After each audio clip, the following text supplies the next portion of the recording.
First up, we have a presentation from BCAL Diagnostics Limited. BCAL's ASX code is BDX. BCAL Diagnostics has a market cap of approximately 23 million. BCAL is an Australian screening and diagnostic company committed to the early, accurate diagnosis of breast cancer and therefore early intervention and improved outcomes for women. Our presenter today is Executive Chair and Co-founder, Jayne Shaw. Jayne, welcome, and please take it away. Thank you. Thank you very much for the introduction, and I really appreciate your time and interest in BCAL Diagnostics today. So BCAL Diagnostics has developed a blood test to detect breast cancer. Next slide, please. This is our standard disclaimer as we are listed on the ASX. Next slide. These are some of our current company metrics. Next slide. So BCAL Diagnostics, who are we and what do we do? We have been working on developing a blood test to detect breast cancer since 2010. My background is I have run hospitals and I've worked in healthcare all my life, and I've worked in breast cancer diagnostics since for about the last 25 years, working at Sydney Breast Clinic. So this test was developed to work as an adjunct blood test alongside mammography as the current standard of care. So we're at a really exciting time for the organisation. We are going to be launching this test, making it available to women initially in Sydney at the end of this year, Sydney and Melbourne, launching through multidisciplinary breast cancer clinics. So it's been a long time coming, but this year is the year for us.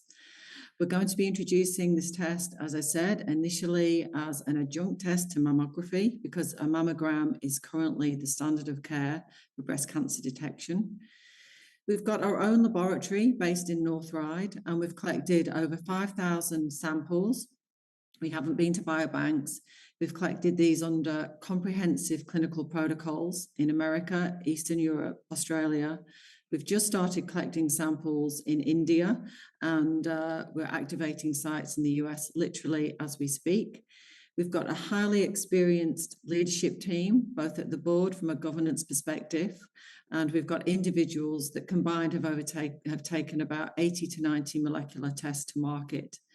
So we believe breast test is going to be game-changing for all women everywhere, and most importantly, improve survivability rates through early detection of breast cancer.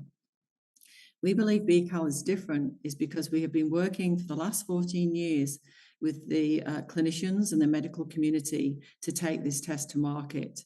And so rather than me tell you why this need is required, I'd like to introduce you to Dr. David Speakman, who has been previously the medical director at the Peter Mac Centre in Melbourne, and also he is a breast surgeon and runs Victorian breast screening. So next slide, please.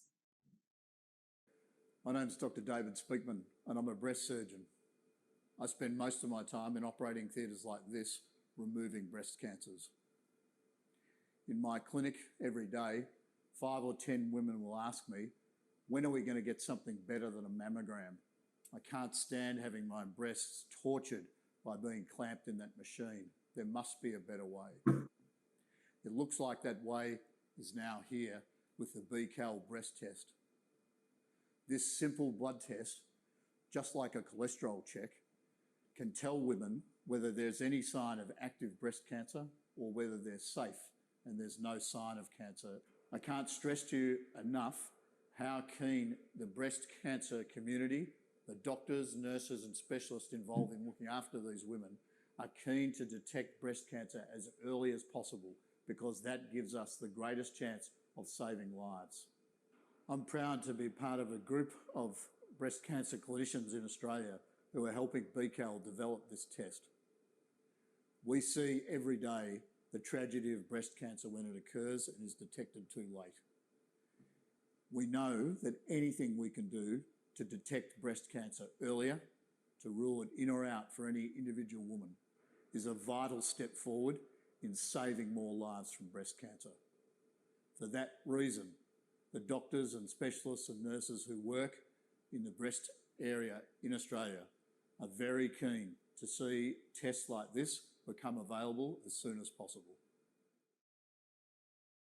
Next slide. Thank you. So we've been working with the clinicians. We've got over 50 clinicians, breast surgeons, oncologists, general practitioners and radiologists working with us towards our commercial pathway. Initially, we're going to be launching the tests in Australia, and we'll be scaling it at the end of November, December this year. Then we'll be scaling nationally, having the samples sent to our own laboratory in North Ryde. We've been working in parallel in terms of US market entry, but we want to learn our lessons, refine the test before we take the test to the US. So our current overall plan is generate revenue, make it available to women end of this year, scale nationally within the Australian environment early middle of next year, and working in parallel to launch this test into the US market. So it's a very exciting time for us. Next slide, please. Unfortunately, breast cancer affects 1 in 7 women in Australia, and there's about 2.1 million mammograms performed each year. In the US, breast cancer affects 1 in 8 women, and there's about 52.3 million mammograms. As I said earlier, a mammogram is the current standard of care for breast cancer detection for women from 50 to 74. In the last few days, the US have just brought in new guidelines for breast cancer screening for women from 40 to 75 and having an annual mammogram instead of every other year. So obviously breast cancer screening is critical for early diagnosis of breast cancer. Next slide, please. So of the women who actually have a mammogram, 50% of those eligible choose not to have a mammogram. They self-exclude for pain reasons, for cultural reasons, accessibility issues, and genuine fear. So we believe that ultimately, over time, women will there'll be an increased participation rate in breast cancer screening if there's an alternative to the standard mammogram being available. Next slide. So at the moment, with breast cancer detection, the standard of care through the National Breast Cancer Screening Programme is a standard 2D mammogram, which is available free to all women everywhere. There are other multidisciplinary clinics where you can go for breast cancer diagnosis, where you can have a mammogram, an ultrasound. The mammograms tend to be 3D with tomography. That means there's a clearer image available. You can also have a contrast mammogram. This is where you have a mammogram and then they put a contrast medium into your arm where you basically have 3 minutes. It's a highly specialized mammogram. So what I'm trying to demonstrate here is that depending on your individual risk factors, whether you've got a family history, you've got a genetic predisposition, or you've got dense breasts, the individual clinician will decide which is the best diagnostic tool for you to have under that model of care. Next slide, please.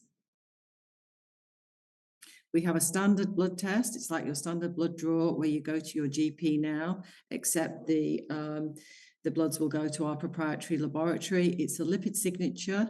Lipids are fats. When the cells are changing from normal cells to cancerous cells, the cells need fats or lipids as energy, and it's this deregulation in the lipid profile that we are able to detect breast cancer or non-breast cancer patients. Next slide, please.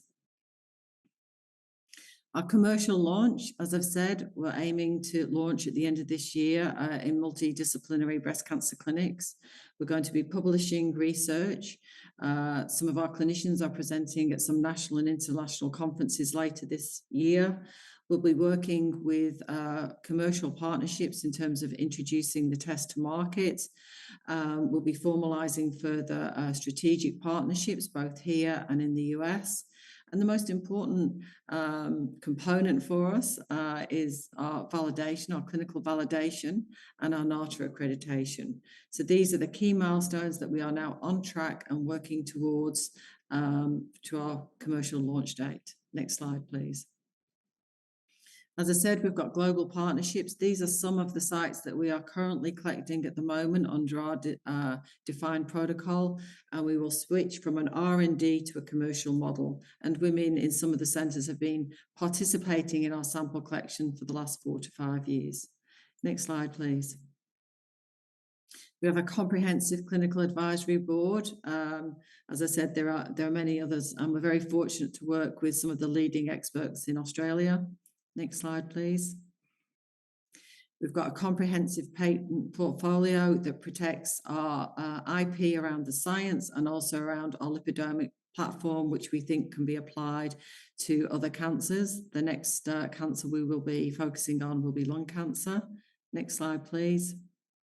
And we have a highly experienced board, a management team who have developed many of these teams.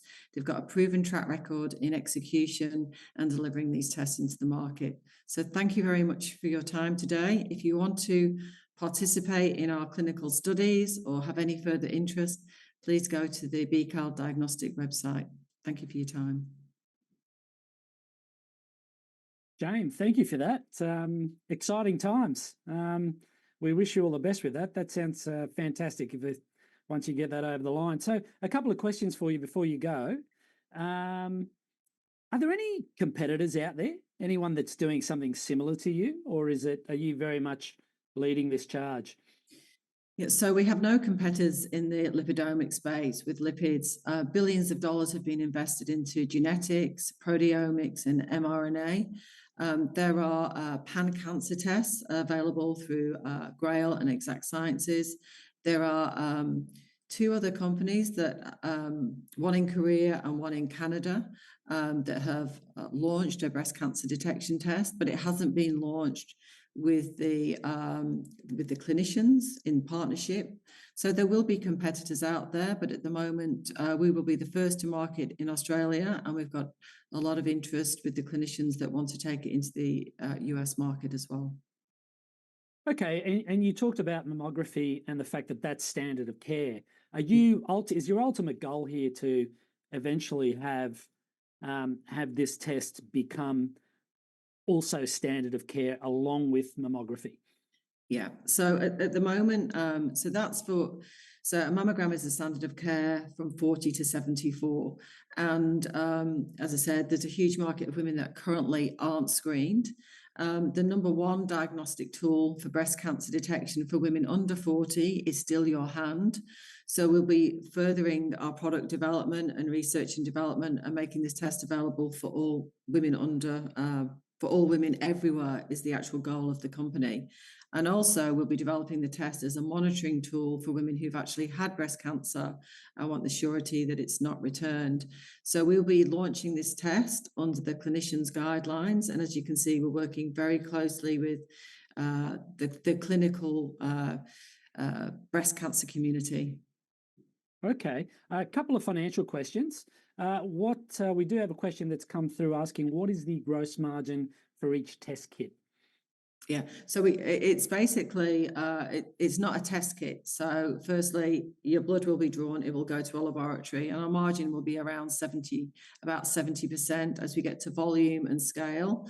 Hopefully margins will improve. We're working on the laboratory key performance indicators right now, and it's a volume business. Okay, and in terms of total addressable market, yeah, what do the numbers look like there? Because obviously you've got Australia, so you're going to be going domestically, but then you've also been talking about the US. What do those markets look like realistically?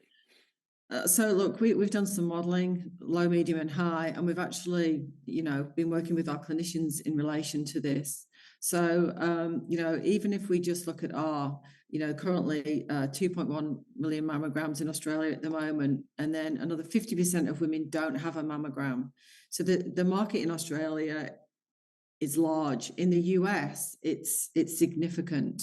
The numbers are just, quite frightening, because there's markets like for women under 40, there's been no diagnostic tool available to them. There's an MRI, but they're very expensive. They're $1,200 out of pocket.